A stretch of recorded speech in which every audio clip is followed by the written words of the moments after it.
Welcome to Sober Talk. I'm Dennis and I'm an alcoholic. Sober today thanks to Alcoholics Anonymous. If you or anyone you know is struggling with alcohol, please call Alcoholics Anonymous on 1300 222222 or visit their website at aa.org.au. I'll just run through the preamble of Alcoholics Anonymous. Alcoholics Anonymous is a fellowship of people who share their experience, strength, and hope with each other, that they may solve their common problems and help others to recover from alcoholism. The only requirement for membership is a desire to stop drinking. There are no dues or fees for a membership. We are self-supporting through our own contributions. It is not allied with any sect, denomination, politics, organization, or institution. It does not wish to engage in any controversy, neither endorses or opposes any causes. Our primary purpose is to stay sober and help other alcoholics achieve sobriety. My dad and my mum lived in my dad worked there, but my mum and dad lived in the caravan. But he had beer, so I'd go and visit him. And but once a month we used to get paid, and then I'd head up to Broome and just wipe myself off for the weekend. And don't remember anything like that. But anyway, after I left the main roads, I started travelling and went to Darwin, and trouble followed me wherever I went. And I met this young lady. We got on real well, and but I didn't know until about 6 months later that her boyfriend was a bikie, and he was up in Berrimah Jail, up in Darwin, and he was just about due to get released. So I left Darwin and went to Katherine, and I left there real quick. So anyway, so normal things going on, and this female magistrate was getting sick of me seeing me every Monday morning, so I'd probably spend the weekend in the cells and then go to court for drinking and fighting in the pub. And she said, you got two choices. You can go up to Berrimah Jail, which I didn't want to go to, because there was a certain gentleman there who was going to kill me. So I said, yeah, I'll go to AA. So that was on the Monday. On the Wednesday night was the AA meeting. So we went there, and there were 6 of us in the meeting, and I went. There was 4 of us left the meeting and went to the pub. I thought, fuck, this AA for me. Good. This AA is for me. So anyway, we went to the pub for the next few weeks, and when the coppers got sick of me, and so they grabbed me in my swag and dropped me off about 200 k's south. Just dropped me off, me and my swag, and there's this place called Mataranka, and they got a pub there, and we've got hot springs, and I got a job as a yardman there, but I wasn't getting paid. I was just getting paid in drinks. So anyway, they got sick of me there, so they took me and my swag out to the road. So anyway, I'm sitting there on the side of the road. This van pulled up, a camper van thing, and he said, "Where you going?" I said, "Oh, that way." And so we went that way, and ended up in Alice Springs. And I was telling this guy, 'cause I had no money, so he'd buy me food and all that and stuff like that at the roadhouses. And we got to Alice Springs, and he said the Salvation Army had 3 days free accommodation. So he dropped me off at the Salvos and took off. So I spent there, and when the next morning I got up, went to breakfast, and there's this bloke in a Salvation Army uniform. He was the captain of the Salvation Army. And I was effing and seeing all the way, and told me about me drinking and all that. And so he gave me some money. No, he bought me a ticket and put me on a train. Now, I didn't know which way the train was going, whether it was going back up to Darwin or coming here. So anyway, I got on this train and my van's up here. And there was this big Scottish bastard waiting for me at the train station. And a few people might know him, but anyway, he mainly in the other fellowship. But he said, "How you going, Larry?" And I thought, this bastard know my name. So anyway, he took me, and then you get that 3 days free accommodation again at the Subway. So I went there, and I didn't drink, but I used some speed. I scored some speed at the pub. And so it was on my 3rd day this happened, and I knew I couldn't get in because it was after 8 o'clock. No, it was after 6. If you were there, yeah. So I tried to get in the sobering up unit, and this camera wasn't going to let me in there. So I told the camera exactly what I was going to do to it if they didn't let me in. And the door opened, and this big Scottish person, I was going to swear then, but this big Scottish person answered it, and I started pointing and telling him exactly what I was going to do to him. So he beat the living shit out of him. Well, he beat me up anyway. And it's a bit hard, there's not swearing and stuff, but anyway. So anyway, he put me in the bed. Next day they took me to Warranella. Now I don't know if it's still there or not, Warranella. This is 32 years ago. And now they got this thing called DASA or something nowadays. But so I went to this Warranella place, and I was quite happy there because they were giving me pills to keep me, all right, So, and then about, Valium and all that sort of stuff. But anyway, I stayed there for a week, and then this person came down from this hotel up in the hills, and she was talking about this place, and she said, "Would you be interested in going?" I said, "Yeah." So I was under the impression it was a farm I was going to. So I spent another few days there, and she came and picked me up, took me up there. Now I got up there, there's no sheep and no tractors, just a bunch of druggies and alkies doing what they do. So I said, "Oh, no, this isn't for me." But there's one bus, it's different now, there's more buses, but there was one bus a week, and it wasn't on that day. So I had to stay there for 4 days.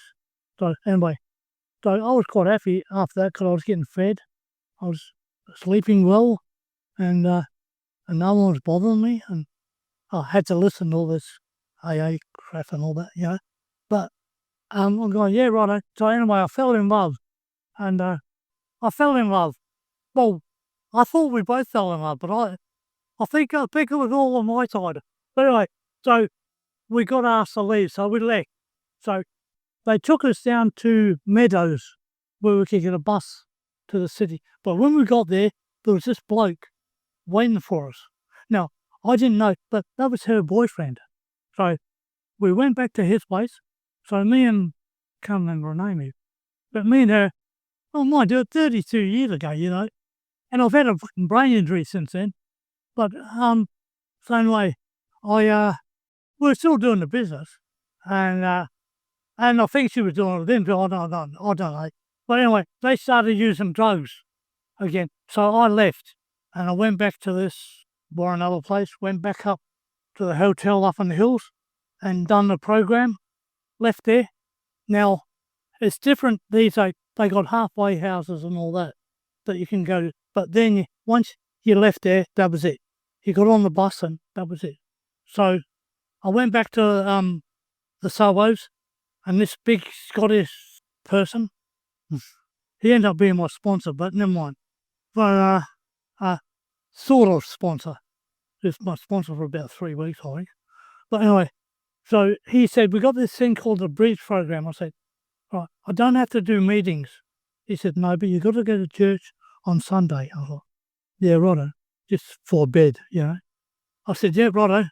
So just go to church on Sunday. Now, the Salvo churches are funny, but don't know, they got this thing called a mercy seat and stuff like that. But anyway, all us who were in the rehab, the Bridge Program, used to sit right at the back and fucking giggle at all these people. But but anyway, we went to the suburbs. We got this farm up near Mount Barker. So I went up there, and I just said to this guy, this Jesus fella, you were talking about. So we spoke about him. Anyway, I became a Christian. So I left there, and in them days there was 3 lots of units in Elizabeth. There's only 2 left. But and sort of walk-up units, and so I applied for the housing trust to get them. So I think, well, I've got a letter saying I've been accepted. But so I went up there. Now the Salvos have got this big warehouse full of furniture and all that. So I've got a real nice couch, a couple of nice beds, TV, big TV, and I was quite happy. So about 3 weeks later, there was a knock on my door, and it was this big Scottish bastard again. And he said, "Oh, it's a meeting in Salisbury on Wednesday." Yeah, it's a Wednesday. There's a meeting at lunchtime at Salisbury. I said, "Yeah." He said, "Come, we'll go." I said, "Yeah, righto." So we went and walked in. This bloke saw me and said, "How you going, Larry?" I said, these people know my name. And I thought, "Yeah, all right. How you going?" He said, "Snowy." I said, "Oh, yeah, righto." But he'd come up to the hotel up in the hills and done a spiel. So he remembered me. So anyway, so I was sharing at that meeting, and he said to me, "Righto, I'll be your sponsor." Now, I never asked him to be my sponsor. Now, I thought sponsors could ask you, but that's not what happened. Snowy said to me, "I'll be your sponsor." Now, he was my sponsor for over 25 years. And in that time, he never ever asked me to do anything. He would do a lot of suggesting, but quite forcibly, I might add. But I'd be at home, and I'd be upsetting my wife or doing something anyway. And my wife would give me the phone. It'd be Snowy. Go, "Hi, hello. I think you're supposed to come and see me." I said, "Yeah, righto." So I would go and see him. So in the end, I said to him, "Now, you're supposed to be telling me what to do." He said, "No, no. I'm supposed to tell you when you're doing it wrong. And from what I can gather, you're doing it real wrong." So anyway, that was it. So anyway, now between then, I was looking in the paper. I had to have a job. I was looking in the paper, and I saw this advertisement for Bible College of South Australia. It's just down the road, actually. But so I thought, oh yeah. So I spoke to my minister. I spoke to Snowy and my minister. So he said, "Well, you can try." So we tried, and I got accepted. So I went to Bible college. Now, I lived there because I couldn't afford to pay my rent at the flat and pay the Bible college fees and all that. Mind you, the church paid most of the fees anyway. But anyway, and at that same time, I was seeing this young lady. That's another thing I've got a resentment about with Snowy. Snowy introduced me to my wife. Now, we've come out for 29 years, so something's right there. Anyway, so I said she can live in the flat. Blah, blah, blah, blah. Yeah. So anyway, so I went to college, and I was going to church every Sunday, or church most of the days. But going back to Elizabeth on a Sunday, going to church, saying hello to my now wife, but she wasn't then. But anyway, so I decided to I got out of there with a degree of church history. So I can tell you about church history. Well, I used to, but before I had this brain accident. Yeah. But anyway, so when I left there, we got married, me and my wife, and moved to Smithfield. And then I had a bad car accident in 2012. And I died. And the car that was right behind me was a paramedic from the RAF base.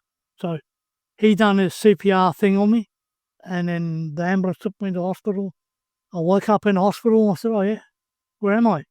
I said, Royal Adelaide Hospital." I said, "Yeah, how long have I been here?" 3 months. I said, "Oh." And so anyway, about 6 months later, I got out of the hospital. I went to this place called Hampstead for people who have brain injury. Because I was dead for so long that, oh my God, I had a brain injury before I had it, actually, anyway. Sorry to tell me. What are you laughing at? But anyway, my wife was getting sick of me, and she saw Snowy and Maxine sitting down having a cup of coffee at Manapara Shopping Centre. I said, Snowy, for F's sake, take him to a meeting before I kill him. That was in 2012, near the end of 2012. And I've been doing meetings from both fellowships 5-6 days a week since then. And I love the fellowship. Don't get me wrong, I don't necessarily get on with everybody, and not everyone gets on with me. That's all right. That's it and shit. But I do. I love the fellowship, and I love, especially love coming here, and because we go out for a really good meal before we come here, and it's good. But apart from that, I do AA. People say AA saved their lives, and for me, it was a case of AA saved a lot of other people's lives, because I was a very, very bad drunk driver, and I was very aggressive drunk. I came to my first meeting after I got out of hospital. Snowy took me to Brompton Beginners, and I met Eddie and Arthur and a few other people, and he said to me, listen to these guys, and I do. I listen to them. I don't necessarily agree with everything they say, but that's me, But I do. I listen, and I speak to Snowy once a month, because I go up to Hampstead Brain Injury Place on Hampstead Road, and on the way back I call into the cemetery. I'll sit there and have a chat to Snowy, and then I rant and rave and stuff like that. Who's giving me a hard time, or not who I think's giving me a hard time in the field. This group, I don't like that. And these little old ladies wandering around must think I'm a nut. But I'm yelling at this fucking plaque, But anyway, when I get up, I feel a lot better. It's the same as a meeting. I always feel better after a meeting. And it's the same when I used to see Snowy. I always felt better once I left his place,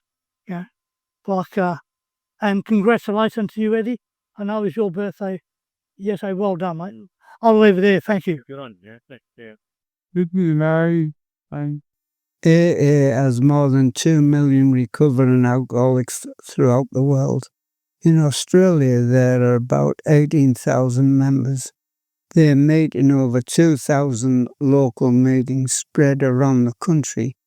Meetings range in size from a handful in some areas to hundreds or more in larger communities.